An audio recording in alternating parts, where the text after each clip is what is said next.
राधे राधे। जिंदगी का सफर चैनल में आपका स्वागत है। बुढ़िया, मैंने तुझे कहा था ना कि अपने कमरे से बाहर मत निकलना। सारी पार्टी खराब कर दी। कितने बड़े बड़े मेहमान, अमीर घरों से मेरी बेटी की सहेली आई है, और तू अनपढ़ गवार फटेली सी साड़ी पहनकर पार्टी में आ गई। कहते हुए बहू की माँ ने बिमला जी को धक्का मारकर गिरा दिया। बिमला जी जमीन में गिरती इससे पहले ही उनका बेटा किशोर आकर उन्हें संभाल लिया, अपनी माँ को सीधा खड़ा किया और माँ के सामने आकर बोला, आपकी हिम्मत कैसे हुई मम्मी जी मेरी माँ को धक्का मारकर गिराने की। दामाद को सामने खड़ा देखकर सासू माँ घबरा गई। अरे बेटा, तुम्हारी माँ को तो देखो, तुम्हारी माँ कैसी है और हमारी आज की पार्टी कितनी शानदार है। लोग क्या कहेंगे। इस पार्टी में तुम्हारे ऑफिस के भी लोग आए हैं और मेरी बेटी की बड़े बड़े घरों से अमीर घरों की सहेलियां आई हैं। अपनी माँ को तो देखो, नौकरानी से भी बदतर दिखती है। अब तो किशोर के गुस्से का ठिकाना ना रहा। खबरदार, अगर आपने मेरी माँ को इस तरह से कहा तो आप होती कौन है? मेरे ही घर में मेरी माँ धक्का मारने वाली। यह घर मेरा है, मेरी माँ जैसे चाहे वैसे रहेगी। बिमला जी अपने बेटे किशोर को शांत करवाने लगती हैं। किशोर गुस्से में बोलता है, नहीं माँ, हद हो गई है। इस कहानी को जानने के लिए शुरू में चलते हैं। बिमला जी मध्य प्रदेश के एक गांव में छोटे से घर में रहा करती थी। बिमला जी के पति के पास छोटी सी किसानी थी, जिससे उनके घर का साल भर का खर्च किसी तरह से निकल जाया करता था। बिमला जी का इकलौता बेटा किशोर, किसी तरह से उन्होंने कड़ी मेहनत करके किशोर को पढ़ाया, लेकिन किशोर खेती मजदूरी करना नहीं चाहता था। इसीलिए उसने कहा, माँ, मैंने 12वीं तक की तो पढ़ाई कर लिया है, घर की हालत बड़ी दयनीय है। आप लोग कितना भी कोशिश करो, मुझे कोई डिग्री डिप्लोमा या आगे की पढ़ाई नहीं पढ़ा सकते। पिताजी आखिर कितना मेहनत करेंगे। जितना वह कमाते हैं हमारे घर के खर्च में ही चला जाता है। बीमारी दुखी अलग से लगी रहती है। अब आप लोग कहाँ से पैसा लाएंगे तो मुझे डॉक्टर इंजीनियर बनाएंगे। बस माँ, अब मैं मुंबई कमाने जाऊंगा। माँ ने कहा, बेटा, किसी तरह तो कोशिश करेंगे। लेकिन किशोर अपने घर की हालत समझता था, इसीलिए वहने 12वीं पढ़ने के बाद पढ़ाई छोड़ दिया और गांव के ही कुछ दोस्त भाई मुंबई में आकर कंपनी में काम किया करते थे। तो वहां किशोर भी अपने दोस्तों का साथ लगाकर मुंबई पहुंच जाता है। दोस्तों के साथ उसे कंपनी में काम मिल जाता है। उसकी पगार कुछ खास तो नहीं थी, लेकिन फिर भी वह 20-25 हजार रुपए महीने का कमा लेता है। थोड़ा अपने दोस्तों से ज्यादा पढ़ा लिखा था, इसीलिए वह किसी चीज का हिसाब वगैरह भी सेठ को अच्छे से देता था। सेठ ने देखा कि लड़का काफी ईमानदार और पढ़ा लिखा भी है, इसीलिए उसे मैनेजर बना दिया। अब वह उस कंपनी का मैनेजर बन गया था। उसकी पगार भी बढ़ चुकी थी, अच्छी तनख्वाह आती। वह अब अपने खर्च के अलावा कुछ पैसे अपने घर में भेजा करता था। फिर उसकी माँ ने कहा, बेटा, अब जैसे तैसे करके तू इतना तो कमा लेता है कि अपनी घर गृहस्थी चला ले, और हम लोग भी कब तक तेरा सहारा रहेंगे। इसीलिए हम चाहते हैं कि तेरी शादी कर दे। किशोर ने कहा, माँ, अभी इतना भी जल्दी क्या है? तो बिमला जी बताई, बेटा, हमारे ही गांव का एक परिवार मुंबई में रहता है। उनकी बेटी भी मुंबई में है, इसीलिए ऐसा रिश्ता दोबारा नहीं मिलेगा। यदि तुम उस लड़की से शादी कर लोगे तो उसके माता पिता भी नजदीक हैं, और फिर उस लड़की को भी बार बार गांव आना नहीं पड़ेगा, मुंबई में ही तुम्हारे साथ रहेगी। किशोर ने कहा, माँ, जैसा तुम उचित समझो। किशोर की शादी रीना नाम की लड़की से हो जाती है। रीना मुंबई शहर में अपने परिवार के साथ ही रहती थी, इसीलिए उसे मुंबई शहर में ही रहना पसंद। शादी के समय एक बार रीना ससुराल गई थी, फिर उसके बाद वह मुंबई आकर ही किशोर के साथ रहने लगी थी। किशोर के माता पिता गांव में ही रहते थे। किशोर के पिताजी को काफी समय से खांसी आ रही थी। बिमला जी अपने पति को कहती, चलो डॉक्टर को दिखा दो, लेकिन बिमला जी के पति बात नहीं माने।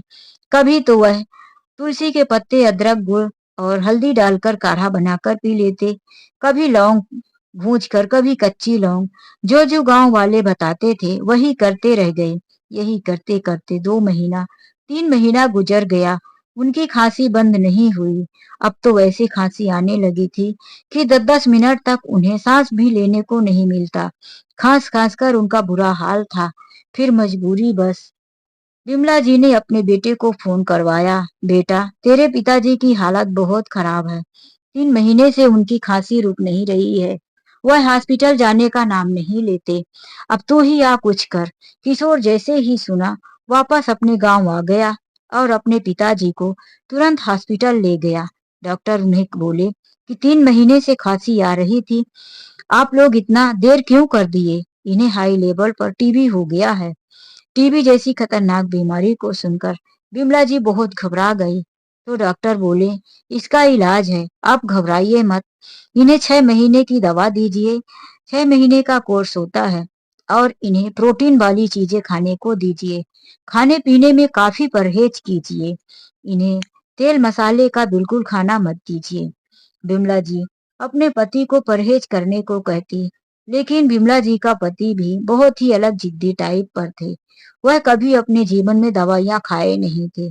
बस जड़ी बूटियों और घरेलू दवाएं से ही उनका जीवन गुजरा था। इसीलिए वह समय समय पर गोली नहीं खाते थे। बिमला जी जब डांटने लगती तभी वह दवाइयां लेते थे। दवाइयों को बराबर टाइम पर ना लेने की वजह से उनकी बीमारी ठीक होने की बजाय और भी खतरनाक होती गई। खांसी रुकने का नाम नहीं ले रही थी। जब 2 महीने बाद वापस चेकअप के लिए ले गए तो डॉक्टर ने बताया कि इनकी जरा सा भी बीमारी कम नहीं हुई है। क्या यह समय पर दवाई नहीं लेते, परहेज नहीं करते? बिमला जी ने बताया, इन्हें बच्चों की तरह दवाइयां खिलाना पड़ता है। बच्चों की तरह जिद करते हैं। इसीलिए तो यह पहले हॉस्पिटल नहीं आते थे। इन्हें दवा खाना बिल्कुल पसंद नहीं है। मैं इनसे बहुत परेशान हो गई हूँ। आप इन्हें हॉस्पिटल में एडमिट ही कर लीजिए, तब जाकर यहाँ इनकी दवाइयाँ होगी। डॉक्टर बोले, हम ऐसा नहीं कर सकते। इनकी दवाइयाँ अब काफी समय तक चलेगी। घर में रहकर ही इनको दवा खिलाइए। लेकिन बिमला जी के पति बात नहीं मानते और दवाइयां ना लेने की वजह से उनकी बीमारी कम नहीं हुई, बढ़ती गई और वह एक दिन इस दुनिया को छोड़कर चले गए। बिमला जी अब इस उम्र में अकेले उस घर में रह गई थी। बेटे को भी अपनी नौकरी पर जाना जरूरी था।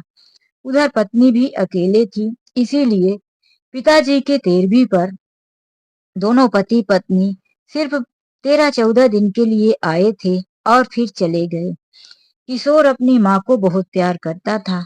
उसने अपने माता पिता की सारी मुसीबतों को देखा था। इसीलिए वह मुंबई शहर में अब अपनी माँ के लिए चिंतित रहने लगता था।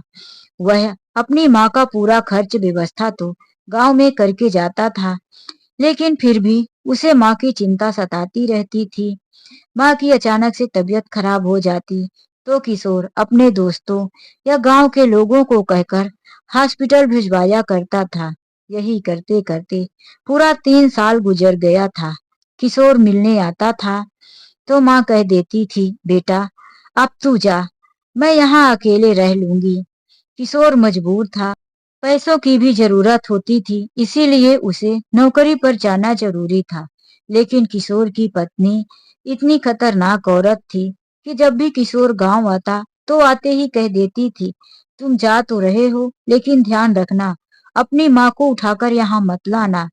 यहाँ तुम्हारी माँ के साथ मैं नहीं रहूंगी। जबकि किशोर की पत्नी अपनी माँ, अपनी बहन और मायके वालों को हमेशा अपने घर बुलाकर रखती थी।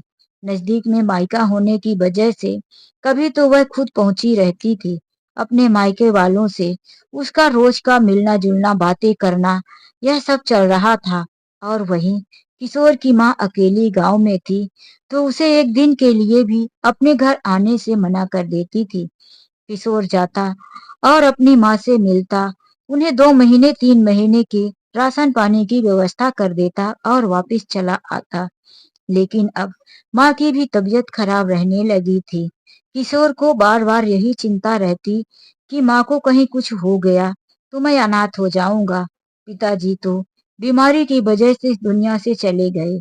अगर मैं बराबर पिताजी के साथ होता तो उनकी दवाइयों को सही तरीके से उन्हें खिलाता, समय पर उनकी दवा करवाता, तो शायद आज पिताजी जिंदा होते। अब मैं माँ के साथ ऐसा नहीं होने दूंगा। इसीलिए वह इस बार अपनी पत्नी से कहने लगा, चलो, माँ की तबीयत ठीक नहीं है, हम लोग कुछ दिनों तक माँ के साथ रहेंगे। किशोर की पत्नी रीना का बिल्कुल मन नहीं था गांव में रहने का। रीना बचपन से ही मुंबई शहर में ही पली बढ़ी थी। उसे वहां की धूल मिट्टी हवा पानी खाना कुछ भी अच्छा नहीं लगता था। लेकिन क्या मजबूरी थी। वह किशोर के साथ चली तो गई, लेकिन मन में यही सोचती रही कि कहीं यह बुढ़िया हमारे साथ जाने को न तैयार हो। वह किशोर को पहले ही मना की थी, लेकिन किशोर इस बार पत्नी की एक भी ना सुना। उसने अपनी माँ से कहा, माँ, इस बार मैं तुम्हें लेकर ही जाऊंगा। मुझे वहां बड़ी चिंता रहती है कि तुम क्या खाई हो, तुम्हारी तबीयत कैसी है। मैं अपने दोस्तों और पड़ोसियों को कह कह के अब शर्मिंदा होने लगा हूँ। कितनी बार उनसे रिक्वेस्ट करके कहूँ कि मेरी माँ को हॉस्पिटल ले जाओ और दिखा दो। अब मुझे लगता है किसी दिन वह जवाब दे दिए तो कि तुम्हारी माँ है, तुम उसे देख रेख करो, अपने पास ले जाओ। यहाँ अकेले गांव में क्यों छोड़े हो? तो बताओ माँ, मैं क्या जवाब दूंगा? माँ ने कहा, बेटा, तुम इतना जिद कर रहे हो तो ठीक है, चलो मैं तुम्हारे साथ आती हूँ। इधर रीना का मन बिल्कुल भी नहीं था। वह गुस्से से चिड़चिड़ाती रह गई, लेकिन किशोर एक ना सुना। अपनी माँ को अपने साथ मुंबई लेकर आ गया। कुछ दिनों तक किशोर अपनी माँ को दवाइयां दिलाया तो माँ ठीक हो गई थी। माँ ठीक हुई तो घर के काम में भी मदद करने लगी थी। कुछ समय तक रीना को तो ठीक लगा कि चलो, बुढ़िया घर के काम तो करती है। अब वह फ्री होकर अपने मायके वालों से बात करती, मायके चली जाती तो माँ घर के काम संभाल लिया करती थी। लेकिन अब कुछ दिनों से माँ के घुटनों में दर्द रहने लगा था। माँ से घर का काम नहीं होता था तो रीना को ही घर के काम करने पड़ते थे। यहाँ तक कि अपनी सास के लिए भी चाय नाश्ता और खाना दवाइयाँ देना पड़ता था। किशोर तो ड्यूटी चला जाता था। यही बात अब रीना को बिल्कुल खटकने लगी थी। वह यदि एक बार चाय बनाकर देती तो अपनी माँ से कई बार सुनाती, माँ, इस बुढ़िया को मैंने चाय बनाकर उसके कमरे में दिया, ना जाने यह कब जाने वाली है। माँ, अब तो इसका घुटना भी दर्द होने लगा। मुझे नहीं लगता कि यह मेरा घर छोड़कर कभी जाएगी। लेकिन वही बिमला जी थी कि अपने बहू से बहुत प्यार करती थी। वह अपनी बहू को कभी कुछ नहीं कहती। जो उनकी बहू बनाकर देती वह शांति पूर्वक खा लेती थी। बहुत कोशिश करती कि काम करे, लेकिन घुटने के दर्द से चलना फिरना मुश्किल हो गया था। फिर भी वह कह देती थी, बहू, मैं यहीं एक जगह बैठ जाती हूँ तो सब्जियां और कुछ दाल चावल वगैरह साफ करने का सामान मुझे दे दो, मैं बैठे बैठे तुम्हारी मदद कर दूंगी। अब यह रीना को पसंद नहीं था कि आप कुछ करे बुढ़िया। वह चाहती थी कि किसी तरह यहाँ से चली जाए। आज रीना का जन्मदिन था, इसीलिए घर में पार्टी रखी गई थी। बिमला जी अब थोड़ी थोड़ी सी चलने फिरने लगी थी। उन्होंने सुबह से बहू के जन्मदिन पर अपने तकलीफ को दबा कर भी किचन में बहुत सारी बहू के पसंद की चीजें बनाई थी और फिर अपने कमरे में ही रही, क्योंकि पार्टी होने से पहले ही रीना आकर बोल दी थी, माँ, आप बाहर मत निकलना। आप बिना पढ़ी लिखी अनपढ़ गवार देहाती औरत दिखती हैं। मेरी मुंबई शहर की बहुत सारी सहेलियां जो बहुत स्मार्ट और बड़े बड़े घर की लड़कियां हैं, वह मेरे घर आने वाली हैं। आपको देखकर उन्हें क्या लगेगा कि कैसे गंवार घर में मेरी शादी हुई है। मेरी तो नाक कट जाएगी। इसीलिए आप प्लीज अपने कमरे में ही रहना जब तक कि मेरी पार्टी चलेगी।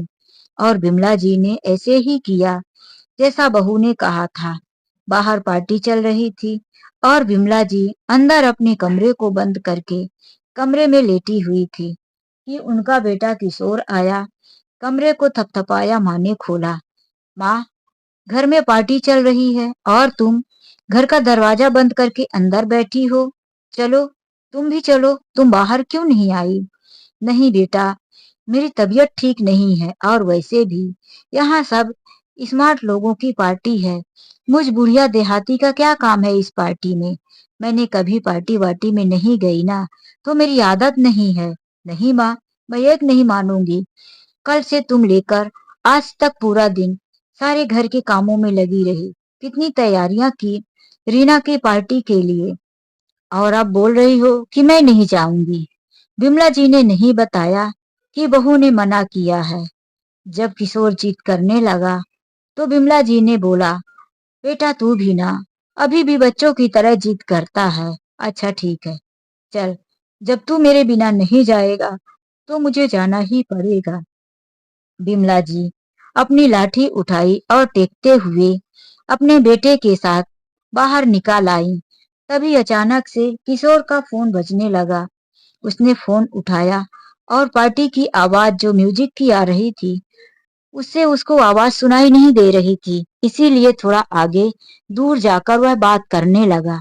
और इधर बिमला जी पार्टी की तरफ चली गई तो रीना की माँ ने देखा और गुस्से से आग बबूला होते हुए बिमला जी को धक्का मार दिया। बुढ़िया, तेरी हिम्मत कैसे हुई ऐसी गंदी सी सूरत लेकर तू मेरे पार्टी में आ गई। और फिर बहुत ही ज्यादा भला बुरा कहा। वो तो फोन कट करने के बाद वहां पर किशोर पहुंच गया और अपनी माँ को संभाल लिया, वरना आज किशोर की माँ नीचे गिर जाती और पता नहीं कितनी उन्हें चोट लगती। आज किशोर बहुत गुस्से में था। अपनी सासू माँ के इस तरह से व्यवहार को देखकर गुस्से से चिल्लाता हुआ बोला, आपकी हिम्मत कैसे हुई मेरे ही घर पर मेरी माँ को धक्का मारकर निकालने से। अब रीना भी कह रही थी, क्या किशोर, तुम मेरी माँ का इस तरह से अपमान क्यों कर रहे हो? इतने सारे लोगों के और मेरी सहेलियों के बीच में मेरी माँ को क्यों डांट रहे हो? किशोर से गुस्सा बर्दाश्त नहीं हुआ। वह आगे बढ़कर रीना के गाल पर एक थप्पड़ जड़ दिया। मैंने अपने शब्दों से तुम्हारी माँ को बोला तो उनका अपमान हो गया, और तुम्हारी माँ ने मेरी माँ को धक्का मारकर इस घर से निकाला, पार्टी से निकाला। इसमें मेरी माँ का अपमान नहीं हुआ। तुम्हारी माँ माँ है और मेरी माँ कुछ नहीं, तुम्हारे लिए कुछ भी नहीं। तुम भी अपनी माँ के साथ अभी के अभी यहाँ से चले जाओ, वरना मुझसे बुरा कोई नहीं होगा। यह कहकर वह अपनी माँ को लेकर कमरे में आ गया। माँ, मुझे माफ कर देना, मेरी ही गलती थी जो मैंने तुम्हें जबरदस्ती पार्टी में जाने को कहा। मुझे नहीं पता था कि वहां ऐसे निर्दयी लोग पड़े हैं जो तुम्हारा इतना बड़ा अपमान कर देंगे। बिमला जी ने कहा, बेटा तुम इतना गुस्सा मत करो, जो हुआ उसे भूल जाओ। अब रीना भी बहुत डर गई थी। रीना की माँ अपने घर वालों को बुलाई और अपने घर चली गई। रीना पहले अपने कमरे में रोती बैठी रह गई। यह सब बिमला जी को बहुत बुरा लगा, तो वह अपने बहू के कमरे में पहुंच गई। रीना अपनी सास को देखकर आंसू पोंछते हुए बोली, अब क्या बचा है माँ जी? सब कुछ तो आपने खत्म कर दिया, सब कुछ बर्बाद कर दिया। मेरी जिंदगी में जहर घोलकर आपको सुकून नहीं मिला, जो यहाँ मेरे पास चली आई हैं मेरे जले में नमक छिड़कने। तो बिमला जी ने कहा, बहू मुझे माफ कर दे, तूने मुझे मना किया था और मैं जाना भी नहीं चाहती थी, लेकिन किशोर ने जिद कर दिया। वह बोलने लगा कि माँ, यदि तुम पार्टी में नहीं जाओगी तो मैं भी नहीं जाऊंगा। किशोर बाहर नहीं निकल रहा था, इसीलिए मैं यह सोचकर बाहर निकली थी कि किशोर के साथ जा रही हूँ। जब किशोर पार्टी में व्यस्त हो जाएगा तो मैं उसकी नजर बचाकर चुपके से अपने कमरे में आ जाऊंगी। लेकिन तुम्हारी माँ ने मुझे देख लिया और वह गुस्सा करने लगी। इसी से बात आगे बढ़ गई। यह सुनकर रीना का गुस्सा थोड़ा सा ठंडा हुआ। फिर अपने एक हाथ में पैकेज को दिखाते हुए बोली, बहू यह ले, यह गिफ्ट भी मैंने तेरे लिए ही मंगवाया था, लेकिन मैंने तुझे दिया नहीं कि पार्टी खत्म हो जाएगी उसके बाद मैं तुझे यह गिफ्ट दे दूंगी। रीना ने देखा कि उसमें एक खूबसूरत सा ड्रेस था। रीना बोली, मुझे कुछ नहीं चाहिए माँ जी, आप लेकर चली जाओ, मेरी पार्टी तो बर्बाद ही हो गई। बिमला जी ने कहा, बहू अगर तुझे लगता है कि इन सब की वजह मैं ही हूँ तो ठीक है, कल मैं कुछ बिना बताए ही अपने गांव वापस चली जाऊंगी। लेकिन बहू आज के लिए तू गुस्सा थूक दे, आज तेरा जन्मदिन है, यह ड्रेस पहन ले और अपने पति किशोर के साथ जा बाहर खाना खा के आ। घर के जो बाकी के काम हैं जो सब कुछ इधर उधर फैला हुआ है वह मैं साफ कर दूंगी। बहू, मेरा इस दुनिया में किशोर और तेरे सिवा कोई नहीं है। मैं तुझे हमेशा अपनी बेटी मानती हूँ, इसीलिए तो मैं तुझे बार बार आवाज देकर बुलाती रहती हूँ। रीना बेटी, पानी दे दे। रीना बेटी, मुझे चाय दे दे।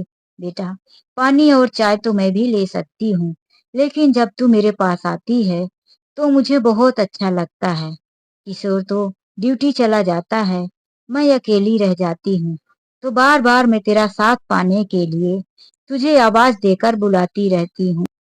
मैं जब घर में गांव में अकेली हो गई थी तो मुझे बहुत बुरा फील होता था कि काश मेरी बहू घर पर होती, पोता पोती होते तो रोने चिल्लाने की आवाज आती।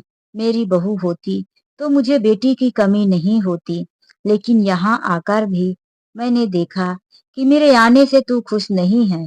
तो बेटी, जब तू खुश नहीं है तो यहाँ रहकर मैं क्या करूंगी। मैं तुझे कभी भी तकलीफ नहीं देना चाहती थी। यदि मेरे चले जाने से तुझे अच्छा लगता है तो मैं कल ही चली जाऊंगी। अब रीना का गुस्सा थोड़ा ठंडा हो गया था और माँ वहां से बाहर निकलकर आ गई। माँ के आने के बाद रीना ने ड्रेस खोला। बहुत ही खूबसूरत सी ड्रेस थी। रीना को बहुत पसंद आई। रीना ने ड्रेस रखा और फिर अपनी माँ से बात करने लगी। माँ, मेरी सास मेरे कमरे में आई थी, मेरी पसंद का ड्रेस लेकर गई है। वैसे मेरी सास कह रही थी कि पार्टी में आने का उनका कोई मतलब नहीं था। वह पार्टी में रुकने वाली नहीं थी। बस वह तो किशोर के लिए आ गई थी। जैसे ही किशोर हमारे साथ आ जाता तो मेरी सास वापिस अपने कमरे में चली जाती। माँ, तुमने ही गलत किया। तुम मेरी सास को धक्का नहीं मारती तो बात इतना आगे नहीं बढ़ती। अपनी बेटी के मुंह से ऐसी बातें सुनकर रीना की माँ को भी गुस्सा आ गया। क्या तेरी सास ने तेरे साथ दो मीठे मीठे शब्द क्या बोल दिए कि तू अपने सास की तरफदारी करने लगी। अरे तुझे दिखता नहीं तेरी भाभी मेरे साथ कैसा व्यवहार करती है। वह तो हमेशा बाहर रहती है और जब कभी आती है तो अपने मायके चली जाती है। मेरे साथ बैठकर ना बातें करती और ना ही मुझे कभी बनाकर खाना देती। यह बात आज रीना को अच्छी नहीं लग रही थी। उसने कहा, माँ, जब भाभी तुम्हारी सेवा नहीं करती, तुम्हें खाना बनाकर नहीं देती, तो तुम्हें कितना बुरा लगता होगा। और वैसे ही बुरा मेरी सास को भी लगता होगा। बेचारी कह रही थी कि कल गांव चली जाऊंगी। तो रीना की माँ ने कहा, अरे क्या बेचारी, तू अपनी सास की बातों पे मत आ। तू ऐसा कर, गांव का भी घर अपने नाम करवा ले। किशोर को बोल वह गांव का मकान बेच दे और सब कुछ यहाँ पर लाकर एक अच्छा सा मकान ले और तेरी सास को वृद्धा आश्रम छोड़ दे। आज रीना को अपनी माँ की कोई भी बात अच्छी नहीं लग रही थी। माँ, ये कैसी बातें करती हो। मेरी सास दिल की इतनी बुरी नहीं है। वह गांव में उनका घर बेच देंगे तो वह बेचारी कहाँ रहेगी। वृद्धा आश्रम में किशोर कभी अपनी माँ को नहीं रहने देगा। यह सब मैं नहीं करूंगी माँ। और देखो, मेरी सास भी मुझसे बहुत प्यार करती है। मेरे लिए एक बहुत महंगा सूट गिफ्ट में दी है जो मुझे बहुत पसंद है। और वह कह रही थी कि मैं आज किशोर के साथ बाहर खाना खाने चली जाऊं और घर के सारे फैले हुए जो पार्टी का काम है, जूठे बर्तन है, सब कुछ वह साफ करने को तैयार है। मेरी माँ बोली, हाँ तो ठीक है ना, तू अपने पति के साथ चली जा। यहाँ बुढ़िया घर में रहकर सारा काम संभाल लेगी। रीना ने देखा कि उसकी माँ घर फोड़ने वाली ही बात कर रही थी। आज उसकी माँ की बातें रीना के दिल को बिल्कुल अच्छी नहीं लग रही थी। रीना ने कहा, चलो माँ, मैं फोन रखती हूँ, तुमसे बाद में बात करूंगी। तभी घर का दरवाजा खुला। किशोर बाहर खड़ा अपनी पत्नी की बातें सुन लिया था। उसे लगा कहीं न कहीं रीना का दिल आज बदला हुआ है। वह माँ के बारे में अपनी माँ से बुराई तो नहीं कर रही थी। अपनी माँ की बातें सुनकर भी वह आज खुश नहीं हुई। तो किशोर ने कहा, रीना, माँ ने कहा है कि मैं तुम्हें लेकर बाहर खाना खाने चला जाऊं। माँ ने तुम्हें जो ड्रेस दिया है तुम वही पहन लो, तुम्हें पसंद हो तो, वरना तुम अपनी कोई ड्रेस निकाल कर पहन लो। तो रीना ने कहा, मुझे वह ड्रेस बहुत पसंद है, किशोर ने बताया, वह ड्रेस माँ अपने बचाए हुए पैसों से मंगाई है। माँ ने मुझे 1000 रुपए दिया था। मैं माँ को बहुत मना किया कि माँ, तुम अपने बचाए हुए पैसे क्यों दे रही हो? मैं दूसरा अपने पैसे से ड्रेस ला दूंगा ना। तो माँ ने कहा, मेरी बहू का जन्मदिन है, मेरे पैसे से ड्रेस ला कर दो। तुम्हें अगर और ड्रेस लाना है तो तुम अपने पैसे से ला देना। मेरी बहू का ड्रेस मेरे इन 1000 रुपए से ही लाना। रीना, यह ड्रेस ड्रेस नहीं, माँ का प्यार है। वह बेचारी ना जाने कब से एक एक पैसे बचाकर 1000 रुपए इकट्ठा की थी, जो तुम्हारे लिए ड्रेस मंगवा दी है। रीना, आज यह सुनकर उसकी आंखों में आंसू भर गए। मन में सोचने लगी, मेरी सास मेरे लिए इतना सोचती है और मैं अपनी सास के बारे में क्या सोचती हूँ। मैं ना एक अच्छी बहू बन पाई और ना ही एक अच्छी बेटी। फिर रीना ने कहा, मैं एक ही शर्त पे बाहर घूमने जाऊंगी, जब हम दोनों के साथ माँ भी जाएगी और माँ भी हमारे साथ बाहर खाना खाएगी। किशोर ने कहा, तुम्हारी पार्टी फिर खराब हो जाएगी। तुम माँ को ले जाना कहाँ पसंद करती हो? तो रीना ने कहा, अब शर्मिंदा मत करो। फिर किशोर ने कहा, माँ तो बाहर का खाना खाती ही नहीं है। रीना ने इसका भी हल ढूंढ लिया। उसने कहा, मैं माँ के लिए खाना बनाकर टिफिन में पैक कर लेती हूँ, फिर हम सब साथ में टेबल में बैठकर बाहर खाना खाएंगे। किशोर आज अपनी पत्नी की यह बातें सुनकर बहुत खुश हुआ। इधर रीना बाहर निकली और जो भी घर में फैला हुआ काम था वह जल्दी जल्दी करने लगी। रीना को काम करता देख बिमला जी आ गई। उन्होंने कहा, बहू, तू अभी तक तैयार नहीं हुई? तू जा, मैं घर के सारे काम आराम से कर लूंगी। तेरे आने तक तेरा घर जैसा था वैसा ही करके मैं तुझे दूंगी। नहीं माँ जी, आप अकेले क्यों करेंगी? हम दोनों मिलकर जल्दी से कर लेते हैं। इसके बाद फिर हम दोनों ही साथ में पार्टी करने जाएंगे। क्यों माँ जी? यदि आप मेरे साथ नहीं आई तो मैं भी नहीं जाऊंगी। आज अपनी बहू के मुंह से ऐसी बातें सुनकर बिमला जी की आंखें फटी की फटी रह गई। उनकी आंखों में आंसू आ गया। आज पहली बार उनकी बहू ने उनसे इतने अपनेपन से बात किया था। वह आंसू पोंछते हुए बोली, सच बहू, तू मुझे अपने साथ ले जाएगी? हाँ माँ जी, आज मैं आपको अपने साथ मुंबई घुमाने ले जाऊंगी और फिर हम सब होटल में खाना खाएंगे। आप खाने की टेंशन मत लो, मैं फटाफट आपके लिए घर में खाना बना लूंगी और फिर होटल में खा लेंगे। नहीं बहू, तू मेरे लिए इतना कर रही है तो खाना बनाने की जरूरत नहीं है। मैं भी होटल में कुछ ऐसा खा लूंगी जो मुझे नुकसान नहीं करेगा। इसकी तू चिंता मत कर। अब जल्दी से दोनों सास बहू ने घर के काम समेटे, फिर दोनों तैयार होकर बाहर घूमने के लिए निकल चली। यह सब देखकर किशोर आज बहुत खुश था। भगवान का लाख लाख शुक्रिया अदा कर रहा था कि अब मुझे कोई चिंता नहीं रहेगी। अब मेरी पत्नी और मेरी माँ के बीच में सब कुछ ठीक हो गया है, तो मैं आराम से घर की चिंता छोड़कर और मेहनत से कमाकर दोनों को खुश रखूंगा। बाहर जाने की तैयारी हो ही गई थी कि रीना की माँ का फोन आया। बेटी, तू जा रही है ना? अपनी सास को सारा काम समझाकर जाना। तो रीना ने कहा, माँ, अभी मेरे पास टाइम नहीं है तुम्हारी बातें सुनने का। प्लीज माँ, तुम अभी फोन मत करना।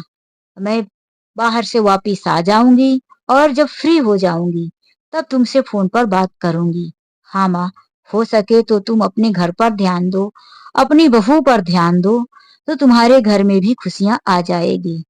आज रीना की माँ को समझ में नहीं आ रहा था कि मेरी बेटी को क्या हो गया है, यह मेरे साथ कैसे बातें कर रही है। रीना की माँ चुपचाप सोचती रह गई और इधर रीना अपनी माँ का फोन कट करके अपनी सास को अपने साथ लेकर बाहर घूमने चली गई। तो दोस्तों, यह कहानी आप लोगों को कैसी लगी, लाइक और कमेंट करके जरूर बताएं। तो चलिए मिलते हैं ऐसी एक नई कहानी के साथ। आज के लिए बस इतना ही। राधे राधे, जय श्री कृष्णा।